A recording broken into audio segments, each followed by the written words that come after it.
Viento TV to Global Exchange and its Stop Use Arms to Mexico project, the Mexican Commission for the Defense and Promotion of Human Rights, Control Arms, Agir pour la Paix, War Resisters International, Campaign Against the Control Trade, the Network for the Prevention of Gun Violence in the Americas, for supporting this webcast. Thank you very much. The impact of violence caused by guns here in Mexico, all we know, is very painful and causes a lot of suffer since the years ago. Since the 60s, we have more than 70,000 missing people, and more than 50,000 of them are disappeared in the last decade. Today is a painful anniversary of the that we all know, 6 years ago, in the southern Mexican state of Guerrero, police and members of the criminal organization Guerreros Unidos attacked students from the Ayotzinapa Rural Teachers College. 6 people died, 25 were harmed, and one of them, Aldo Gutierrez, still alive, but in coma, and 43 students were forcibly disappeared. The film that you have seen give us some hope, because it is one step on the road finding the true and justice that is the demand of the families and many people in Mexico and around the world. And today, in a couple of hours, will be a march of the families here in Mexico for this claim. And before it starts, we will also have an interfaith prayer. And Sofia told us also that now the families are with our president in a meeting, so she can talk more about that. So I will not talk more, because we have here our panelists that we are so grateful that they can share with us more about the case and the trial and the process that you have seen in the film, or you will end to see in the Spanish film. So here I would like to present our three panelists. The Sofía de Robina. Sorry, Sofía de Robina. She's a lawyer at the International Area of Human Rights Center Miguel Agustín Pro, one of the civil organization, a very important civil organization that accompany the legal process and represents Ayotzinapa families in that process. Also, we have the pleasure to have Daniel Harrich. He's a German filmmaker living in Munich. He's producer, writer, and director of the Diva Film GmbH, and established the genre of the investigative feature film in Germany. Is one of the initials in this gender. Wolf-Dieter Vogel, he's our third panelist. He's a German journalist living in Mexico. He's a correspondent of the German daily Die Tageszeitung and the news agency EPD, and works for the broadcasting stations. He cooperates with the Mexican journalist network Periodistas de a Pie, and he is also part of this group of organizers of this webinar. So you are welcome, and thank you very much. And we are going to start with Sofia.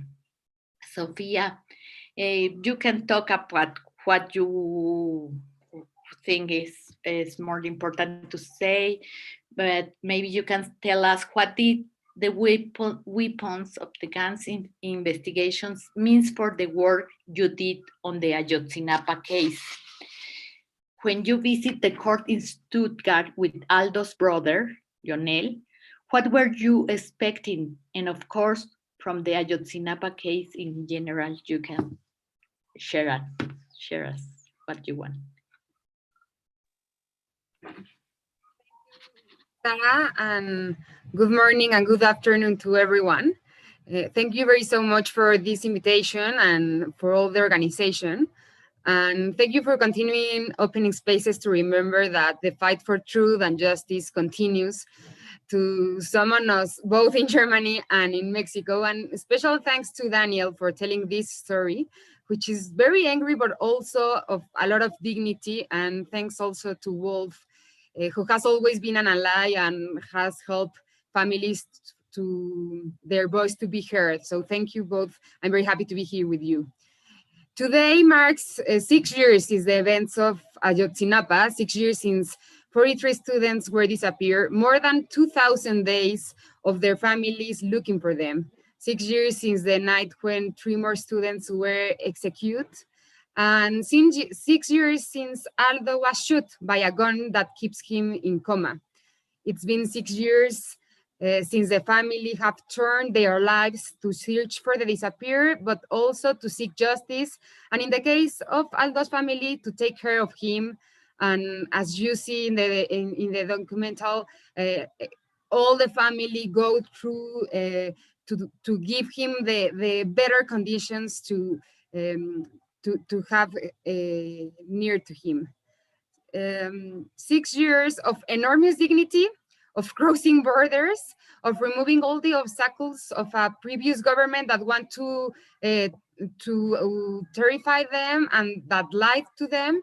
But there's still a long way to go. And today, as Sarah already said, they are with the presidents to remember that they're having some steps that have been taken, but the most important thing is missing. Find the students and give justice to all their families, including Aldo's families. And of course, including all the justice that has to come with the exportation of the weapons. So to remember Ayotzinapa is also to remember one of the tragedies that shock us as a country, but also as to the international community. Not only in the crisis of disappearance and the collusion of the organized crime, and Ayotzinapa also shows the most painful phase of arms trafficking. The results of an illegal export, the consequences of a trade that don't care about people's life, so to do business no matter what. Ayotzinapa is the story of a bullet used on a German weapon, which arrived illegally at the hands of a police corrupted with organized crime. A bullet that was in the hands of a police who was able to shoot two 19-year-old students who that night were traveling on buses just to arrive to the school and then go to a protest. A bullet that ended up in one of the students who was only trying to protect his classmates. A bullet that left Aldo in a coma and that has made his family dedicate all their time to caring for him, hugging him, opening doors to make sure that the authorities respond and give only the minimum health conditions. On his name, on Aldo's and his family name, and we by their side as one of the organizations that represent them, have been fighting for justice all these years, both in German with the help, with all these allies that we have there, but also in Mexico for this bullet that never have arrived. So Daniel's documentary helped us telling that story, a story about corruption, business that avoid laws, that find ways out, entrepreneurs that are protected by the authorities, that are not sanctioned or not good sanctioned, laws that are violated or not served. A story that unites two countries by corruption. It's very sad, but and impunity, but it's also a story that thanks to this documentary can become one more tool of denunciation and demand and a tool in this fight for justice. From Centro Pro, we start looking how to help to have more information about this trafficking use of weapons. So we made a lot of requests for information to the Mexican authorities.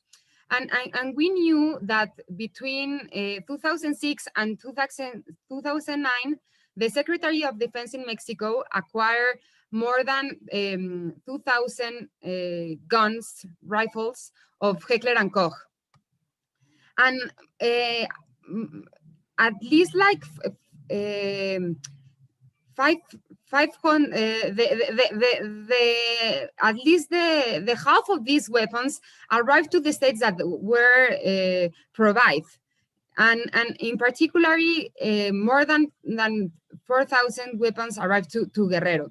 So the weapons that arrived to the state of Guerrero, a state that is known of the violation of human rights, the violence, and the collusion between authorities and the organized crime.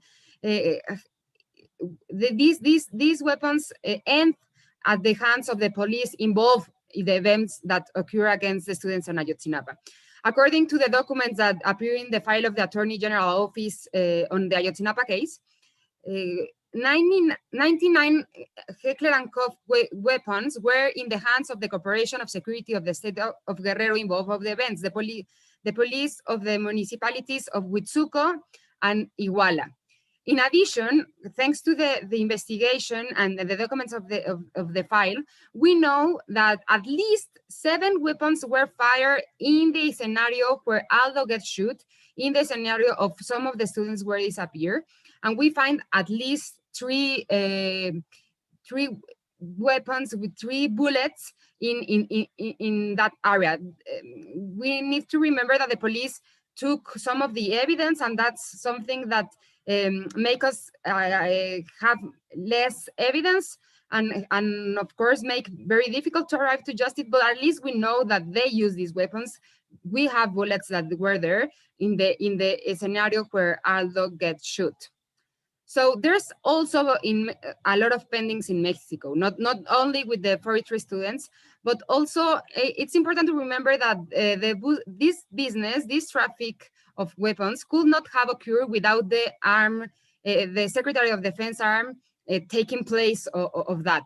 There are some documents in the process in German that talks about corruption with these integrants of the army, but there's have been either an investigation start. I know that there's a lot of problems, and the documentary shows about the process in German, but here in Mexico, neither start an investigation. So there's a lot of justice lacking in this. So when I heard in the documentary how German authorities refer to human rights as an aspiration, when I remember how they not let Aldo be part of the trial as a victim and to talk about the consequence of the arms, and especially when we go there just to be and to make the responsible just see us, just see Aldo's face and know that if they want to close their eyes, we are going to show. We are going to find a way to show these consequences with even if it's in other countries. So it was very, very impressive when they took the photographs that Lionel took to the trial. That shows us how they don't want to see the consequence. This family, Lionel carries with such dignity this photo because it's to give Aldos a voice. So I think that represents, as well as the illegal arms export mechanisms, has been deaf to who are the recipients of this violence, to the people who pay the consequence with his life. And it's important to say it, and even if they occur, or even if these consequences occur on another continent, even if they don't want to see it, we are going to accompany Aldo's life in all the spaces we can to show that can happen again. So just to finish, I would like to say that families like Aldo's has been so brave in raising their voices, and they have managed to get Aldo after 4 years that he was transferred to a house near to them. They have managed to take care of him every day, talk to him, feed him, give his medicines with a lot of love, and also to seek for justice that is not just for him, it's for all the Mexicans that have been involved in this in cases like this, and other countries that can suffer the consequence of using this kind of weapons. His life was broken that September 96, but today they are also our greatest inspiration to continue telling his story, to continue demanding that those who have to do so are accountable, to make visible that the sale of weapons cannot be left to the impacts they generate, to the lives it takes, so that the international business continue to be monitored, because for us, human rights are not something of a way or convenience or an inspiration. They are a conviction, and they are a commitment to continue within together the families of Ayotzinapa toward justice. So thank you for making us still in walk on that way. I will leave it there. Thank you very much, Sofia, for sharing all the hard work that you have made and the center have made in this process, in this terrible history. And as you say, we have a lot to learn, and we are learning a lot about the families and all their fights, their brave and their fights. So I remember you that after our speakers talk, we will have a session of answering questions. So you can send your questions in the chat and also in the face live wherever you are looking this panel. And Daniel, it's your turn. So maybe you can talk us, why did you decide to focus on the issues of weapon exports to Mexico? What were you able to accomplish, and where are we today? These are questions, but you can feel free to say whatever also you see is important. Thank you very much, and thank you very much for hosting this event today online, which I think is just so important in a time of crisis that you have in Mexico, that you have in the United States and Germany as well, because usually, and that's actually the reason why I think this topic is so important for me, for us as a company, as a family. Usually it's the countries like Germany that do well, no matter what crisis, and it's countries like Mexico or other countries that suffer the consequences of our profits and of our exports, whether it is arms, whether it's outsourcing of pharmaceutical production to India, whether it is terrorism, refugees, etc. So we are in a very privileged situation, and I feel like the time of the COVID is now bringing us to somewhat of an equal playing field, where we all suddenly realize we're only human. So I hope that this time is, will be reminding us of the value of humanity, the value of human rights, the value of accepting the equality that is given to us by God or nature, whatever you want to call it.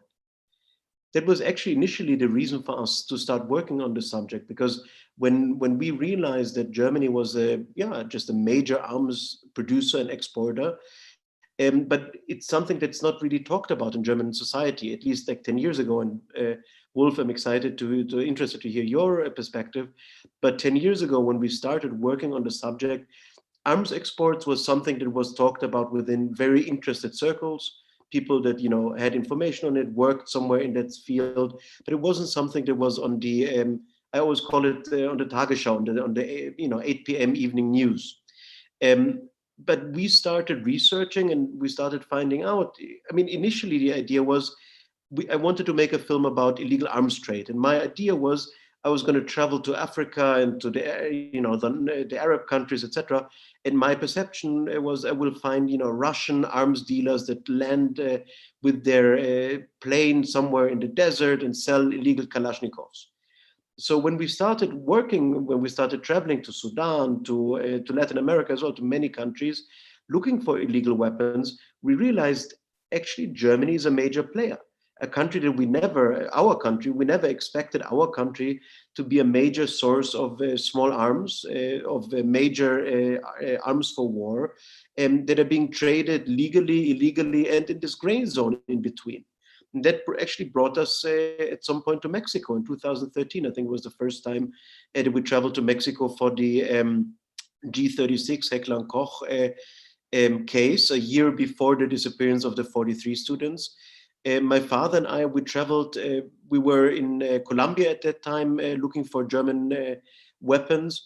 And we got a tip off there that, somebody told us there's some case of new HK Heckler & Koch weapons being used in Mexico illegally. So we got on a plane, we met a friend of ours, a colleague from Germany in Mexico, and drove with her down to Guerrero, to Chilpancingo, when a year before the case of the Ayotzinapa 43 students, 2 other students were shot dead on the major highway during a protest of the Ayotzinapa. And we found pictures and photos of police officers using those G36 assault rifles. We were brought by students of the Ayotzinapa that we met back then to Tixla, to this little village outside Chilpancingo, where a auto defense group actually had a couple of those G36 assault rifles from Germany that we knew at that point were never supposed to be there.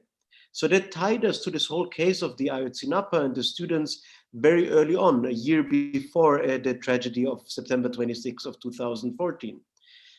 Actually, two of those students that we met back then were also part of the 43 that disappeared a year later. So it made it something very personal to us when we were in Chilpancingo at the Ayotzinapa at the seminary for the first time. We actually decided to, you mentioned earlier, Ruth, that we do something called investigative feature film. It's a genre that we founded here in Germany that's actually only here. I've never seen it anywhere else in the world. We take investigative research and make a feature film, a movie with the #1 top stars of the German film and television, based on the investigative, at that point, unpublished research. So with the case of the 2 students from Chilpancingo from 2013, we made a movie in 2014, just as the Ayotzinapa case was happening in reality, shooting it in Mexico. I mean, at that time, Sofia, we didn't know each other. We met later on only. Also, Wolf, we only met, I think, a year later or something like that, or half a year later. But it made this case so incredibly important for us. And I think it's not only about the question of the humanity. For me, it's always a question. So not only the question of human rights and morals, but it's a question of legality.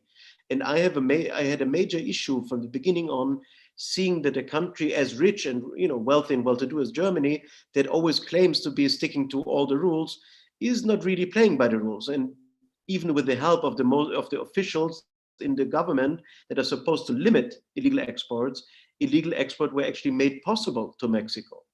So it tied us to the case very early on. It made us influence, and we've done it with many other subjects as well over the last years.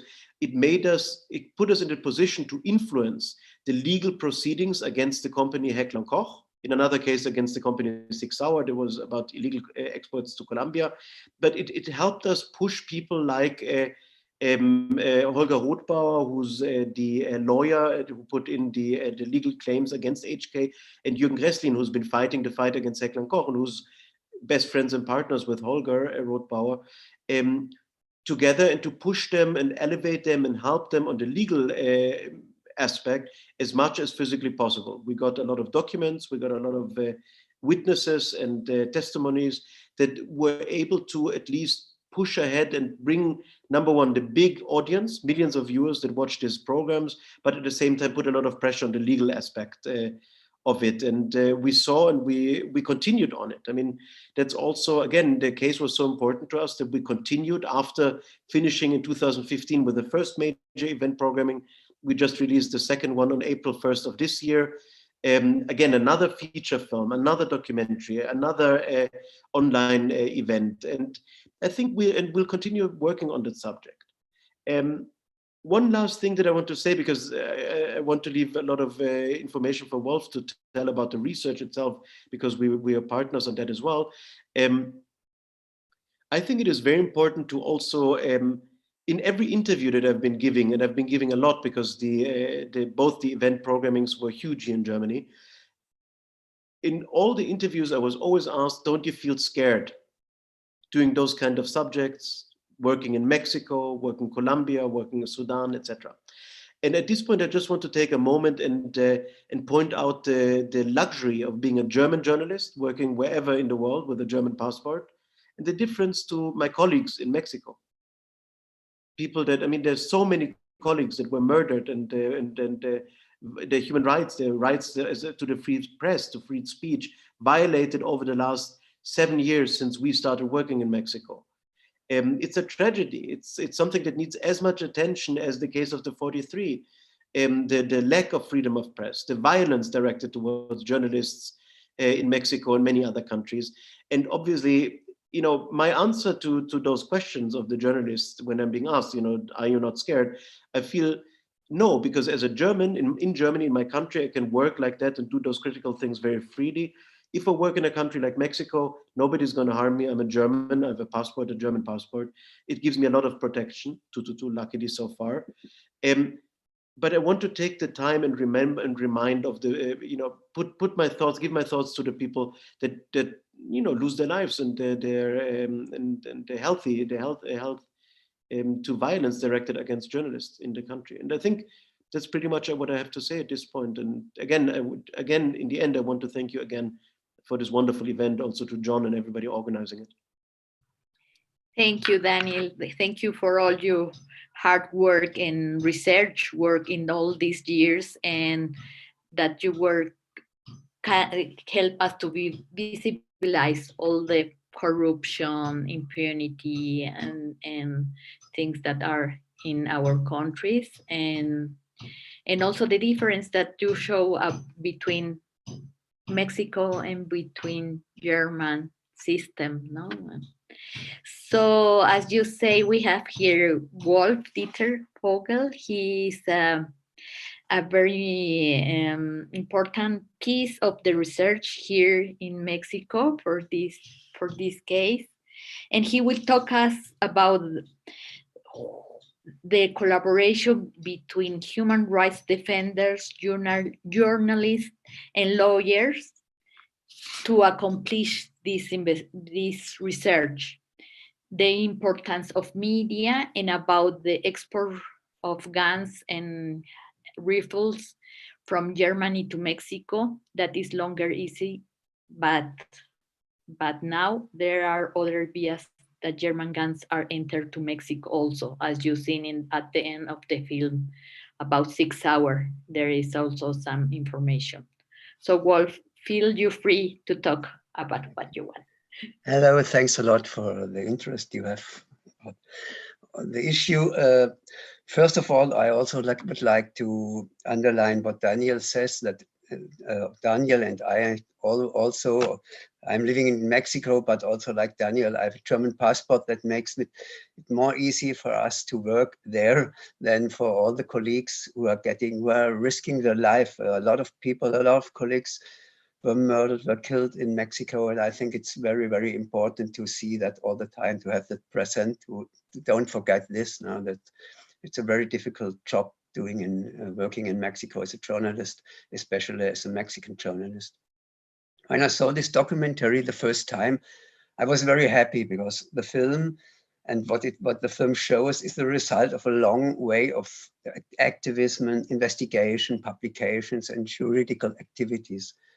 As it shows, everything began with the charge that filed the activist Jürgen Gresslin in 2010 against Heckler and Koch, followed by a lot of articles, TV reports, features, human rights actions, political interventions, and more. I'm sure that without these activities, the trial never would have taken place. In all these years before the beginning of the trial, the prosecutor tried to shut down the investigations, but he couldn't. Due to the pressure he was always forced to continue, which ended in the opening of the legal proceeding. Yes, it's right. Finally, what the film shows, finally only were sentenced 2 persons. Neither the director of Heckler & Koch nor the responsible representatives of the German public export authorities were punished. By the way, also the Mexican responsible persons from the Defense Ministry stay impune, although we know that the general adulterated the documents together with the staff of Heckler & Koch in Mexico. But let's go back to Germany. Never before we had such a significant trial against a German arms company like this one. Millions of people could see how the arms trafficking control in Germany works, or better, they saw that the arms export control isn't worth the paper on which it is written, like quoting Jürgen Kresslin, who said this. We had good discussions in the parliament and changes in the export policy, for example, with regards to the end user control. But till now, the post-shipment control, how it's called now, which was introduced in 2015 after our interventions, doesn't work well. Nevertheless, nowadays, it's not possible to export small arms directly from Germany to Mexico. And it's more difficult to sell small weapons in other countries with big human rights problems. In 2019, the German government prohibited the export of small arms in third states. That means states which do not form part of the NATO or similar states like Australia. I've been working a lot of time publishing on human rights violations in Mexico. And for me, the most important was the relation between the business of a German arms factory and the outcome for the people in Guerrero, in this case, Guerrero, or let's say the lethal consequences of these exports. Never before it was possible to show to such a big audience the fearsome situation of human rights in Mexico. Millions of Germans now know about the attack against the Ayotzinapa students. It's very usual that the people who know, who hear that I'm living in Mexico, ask me about the 43 disappeared students. That's extraordinary because Mexico is not a country with that big importance in Germany, no? And so it's really extraordinary. Okay, that's what we reached. But anyway, it's only a small step on the way to stop the small arms trafficking in the world and to Mexico. I mentioned that nowadays it's very difficult to export small weapons from Germany directly to Mexico. And the documentary shows not only Heckler & Koch, but also Sig Sauer had problems with the German justice. After the scandals, both corporations declared that they will stop the weapons export in countries without human rights problems. They call it the strategy of green states. That sounds good, although it's not more than respecting the prohibition of the German government. Later on, Sig Sauer made a new step. In June, the corporation announced that they are closing a factory in Germany.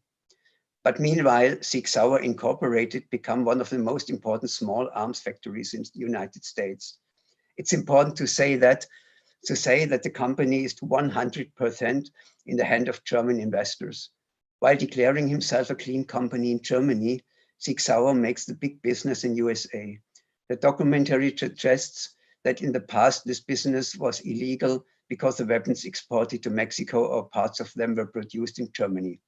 German prosecutors are proving that, as the film shows. But for me, the question is, what does it change if the arms are produced in New Hampshire? The most important is that these arms are landing in Mexico. Exported legal or illegal, they are killing people. Marines carried Sig Sauer assault rifles when they disappeared people in Nuevo Laredo. With the father of Daniel, Walter, we were there and we interviewed people who lost their women who lost their men because they were disappeared from the army or from the Marines 2 years ago. Also, the murder of the activist Marisela Escobedo was killed in Ciudad Juarez with a pistol from Sig Sauer. She fought against the impunity of the killer of her daughter.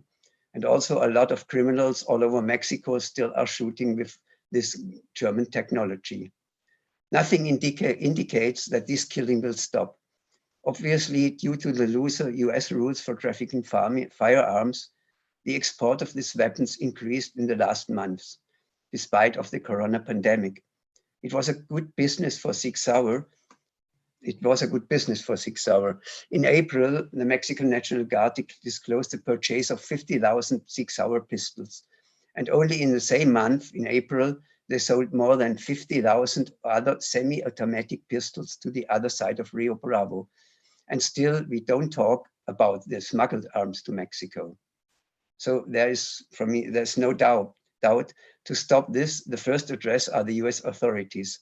But assuming the success that we had in Germany, we should also direct us to the German publicity and the courts, how we made it before till now. It's a fact that these arms are based on German technology, even though they are produced in the USA. And it's a fact that the money earned in this business goes directly to German businessmen. Following this, we have two ways to hold accountable corporations like 6 Sauer in Germany, with the German and European guidelines on arms exports, which don't allow the export of German technology to countries where this technology could be used for the violation of human rights or breach of international law. Or with the so-called National Action Plan and the projected supply chain law. The idea of this mechanism is to help corporations to account whose productions are involved directly and via subcontractors in human rights violations. Till now, doesn't exist a binding law, but organizations of the civil society are fighting for such a law. It has to include the obligation for executive care of human rights for arm-producing corporations. So Germany never has been the most important exporter of weapons to Mexico, but I think from the example of the successful fighting against the illegal business of Heckler and Koch, we can learn a lot, not only with regards to the other arms exporting countries, but also with regards to other issues, for example, to other international dangerous corporations, for example, the business with glyphosate from the German company Bayer, who bought now Monsanto, or the activities of Canadian mining industry. So I think we should use the experience to go further on this way. So thanks a lot. And I'm interested in what you are asking. Thanks. Thank you, Wolf, for pointing a lot of issues that there are a lot of work to do to stop the arms that in Mexico are causing so much suffering. So we have some last part of this panel is from question and answers and questions. And we have some questions that Latvia tell us. I will say all the questions. Some are more directly for Sofia and others maybe Daniel and Wolf can answer. So with the new government of Andrés Manuel López Obrador, has there been a change in the attitude of the government in this case? Or is it that at the state level in Guerrero or the federal level, they cannot or don't want to act in the case? What are in the new government, the perception of the new government? And the Mexican army say that they sell arms to police so that they can defend themselves. But on the other hand, there are crimes committed directly by police, or the weapons of the police are stolen or go missing. So what responsibility should the gun companies or the Mexican army have when weapons are transferred or sold to institutions suspected of having committed extrajudicial killings or other human rights violations? These are for you, Sofia. Maybe you answer and then we go to the other two questions we have. Thank you. Well, with the first question, I will say that to remember the past government not only did not give answers to the families, they also invented a version of the events without truth, hiding information, and they commit a lot of irregularities in the investigations, also torturing the people they they detain. They fabricate this historical truth that that was not true at all. So thanks for the struggle of the families, this new government, Andrés Manuel López Obrador government, they achieve that the government commit with the process, and the government at the beginning they create a commission for truth and justice for the case. So this commission, a lot of authorities in Mexico participate, but they also coordinate with the unit of the general attorney for the case to look for the investigations, and they have made some progress. More people have been arrested. Those who commit irregularities in the investigation are being investigated. There's have been a new identification that was obtained by one of the bones of the students that the authorities find in other place that the last government say their students were killed. So that also help us to show how the other government lies. So yes, there's a change. Of course, there's a change. The government and a few minutes ago, the president also reaffirms it will. So there's a change, but the families are very clear. Until they don't find the students, until all the responsibilities are not sanctioned, there's still this is not enough. So it's been 2 years for this government, and even there's have been some steps taken. It's not enough, and there's a lot of pendings regarding to the investigation and the diligence of searching the students. So the families, that's what have told today to the president.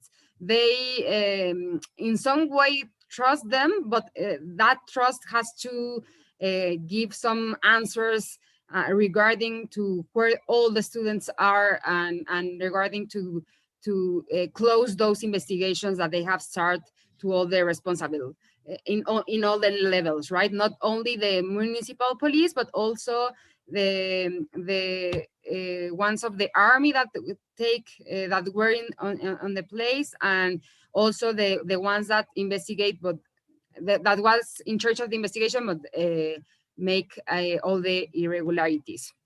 And about the other question is, yes, it's very interesting, and I think that one of the important things that the documental and that's this space help us is to think how these things never happen again. Which laws we need to change, which mechanisms we need to make happen to really have control about the exportation. That thing about the destinatory of the weapons, the constancy of the destinatory of the weapons, it's something unbelievable. You cannot make an exportation, and you cannot have a restriction of where these arms are going to end, and then say that this constance where actually says who is going to have the arm, don't be part of the process. It's incredible. So yeah, we need more controls, and also we need to fight against impunity, even in Germany and in Mexico.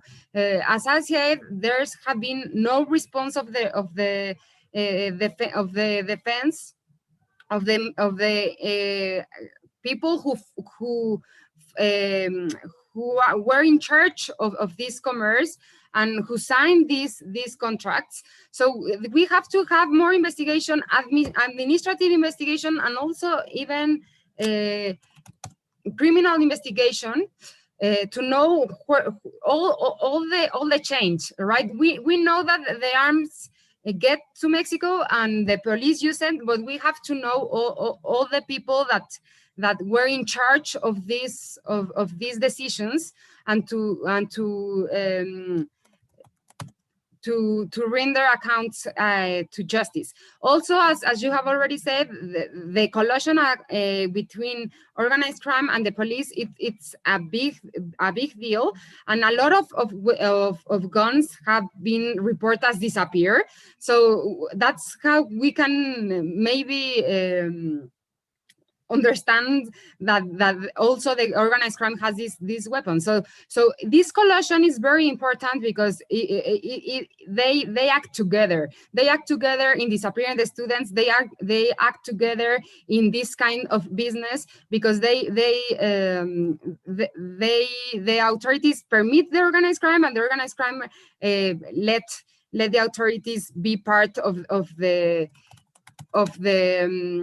gains of the illegal acts that they do. So I think that there's a lot of responsibilities that we have to be clear and to clarify, and also to have consequences in all the change from the authorities of German, but also of Heckler and Koch, and in the authorities in Mexico, with the Secretary of the Defense, and also with the police that use the weapons, and also in the organized crime. So this shows all this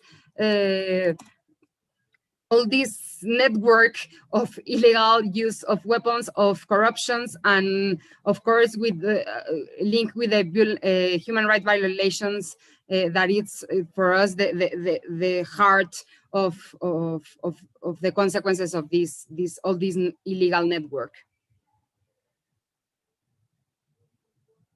Thanks a lot, Sofia. And so we are going to pass to another two questions very fast, because we are ending our panel. What possibilities are there now as a result to push for more prosecution, not only in German, but in other countries in Europe and in the world? Is a very general question, maybe for Wolf and Daniel.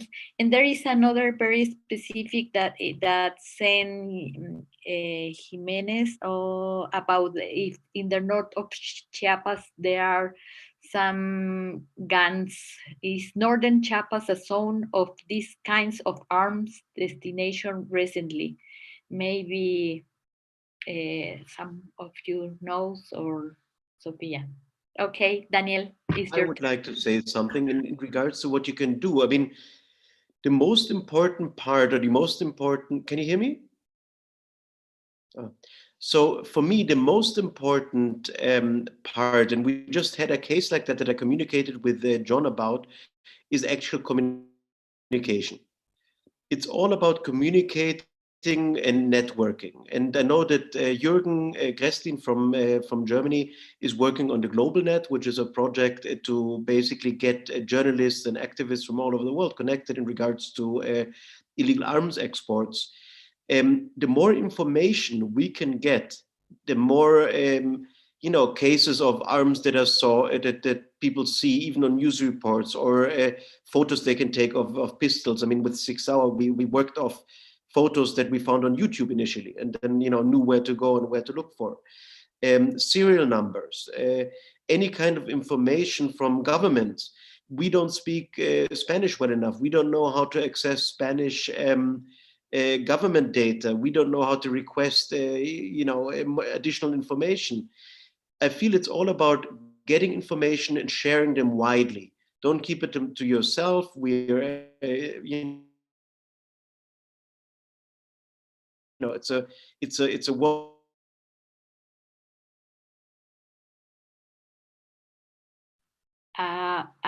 that has grown so small in terms of the communication conference. People for the world find a way of distributing the information and getting it on the air and doing research on our end.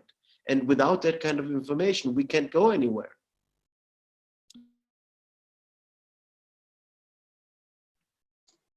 Are you hearing? Because you stopped your image. We are not hearing you, Daniel. The others can hear Daniel? I think he goes outside. I want to say one more question for ending this part. Jürgen Graslin says that he is going to meet the chairman of Heckler and Koch, Bodo Koch, at the end of October. And he has two questions to our Mexican friend Sofia and me and the others. What shall he tell to the Bodo Koch? What do you think about our request to Heckler and Koch to support a victims fund? And that's another question. And I think it's the last one. And also, Wolf, if you want to say something, and Sofia, please. Maybe I answered before, Sofia, to the question which also Daniel answered. Well, first of all, we know that there were reached German weapons from Heckler and Koch illegally to Chiapas. No, they went to Chiapas also illegally. That's what we know about Chiapas. And I'm sure that also weapons, pistols from Sig Sauer are in Chiapas, no? Because like Sofia said, yes, there's a big cooperation between police, militaries, and organized crime. And there are a lot of arms smuggled from the north, which also go to Chiapas. I'm living in Oaxaca, which is very nearby Chiapas, and yes, there you can see also German weapons. It's not that difficult to find them. This Heckler and Koch, this weapons from this sheath 36 from Heckler and Koch, yes, they are there. And with regards to the other question, yes, the most important seems to me to communicate, to inform. The most important for me not was the trial, but the trial was the possibility to public the situation, to make more public the situation. That's the most important thing. Now we have a lot of, in Germany, I think the majority of the Germans are against the export of weapons from Germany. So these are the things that for me seem to be the most important in all this in action that we are doing. And I think it's very useful to follow every case we can. If someone realizes the direct consequences of the productions, it's much easier to convince him. No? That was the effect we had with Ayotzinapa, and it's the same in other cases like the killing of Marisela Escobedo. And that's what we also owe to the victims of the violence, I think. Well, Sofia? Thank you. Just I would like to say that with the support from ECCHR, we want Aldo to be recognized as victim in the process in order to access to the trial, to have more information, to can look to the proofs that they will using there, and also, as I said, to recognize that the use of the weapons is not so far from the illegal trade, especially when the situation of the places to which the arms were sent was known, having knowledge that the final destination of the weapons and against whom it are used has to be part of the central of the and on the basis of the mechanism of control. So that was one of the objectives that we want, and in order to Aldo recognize as victim, as we have already said, we were very sad that the tribunal didn't allow us that, and also that decision of the tribunal makes that we didn't have an opportunity, as I understand the laws, to be part or like for the reparation of to have part of the fund. So that answer, and also I want to say thanks a lot to Graslin, to all the fight that he make every day over there. It's very inspiring. So yes, we think it's very important, not only because we have to recognize that Aldo's families have to dedicate all his life to take care about Aldo, and that not only have impact on their lives and on their hearts, but also a monetary consequence. So of course that can be a part of not to erase what happened or not to heal in any way, but just to help them to have more ways to give the Aldos the conditions he needs all the time, special food, special medicine. So of course that can help the family when they have been through a lot, and of course that in the real situation of every day of a family that, as you see in the documental, they work in the fields. They are very humble families. So of course that can help in a bare minimum way to have the minimum conditions.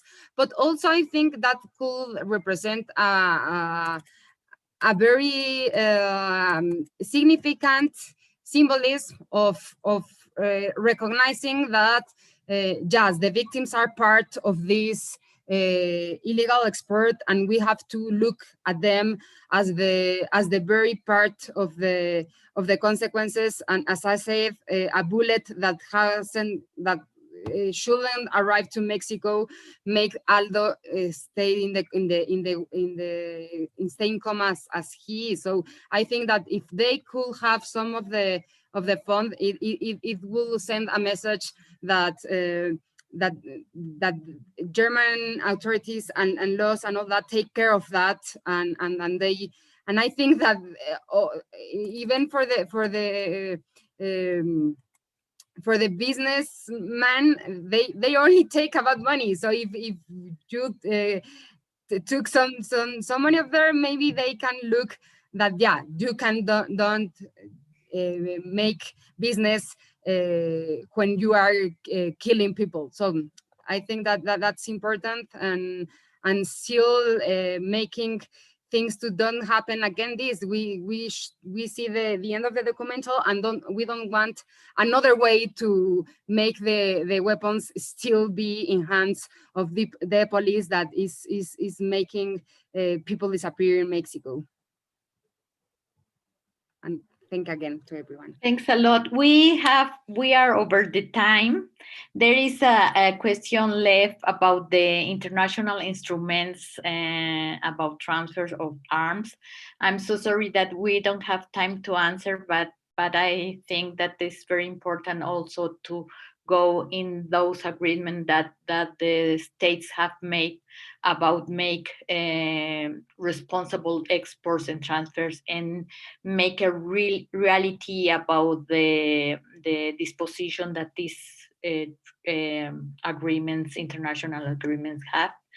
We're finishing our panel. For sure there are more questions that we could still thinking on it. I only want to say thank you to Wolf, to Sofia, to Daniel, to Global Exchange, to all the organization that get together for this webinar. And this will be recorded also, you can say it, and also look again the film in Spanish to finish. And thanks everybody for supporting all the action to control guns and to get through the truth and the justice in all the cases of violence and forced disappearing, porque vivos se los llevaron, vivos los queremos. Thank you very much. Thank you. Bye.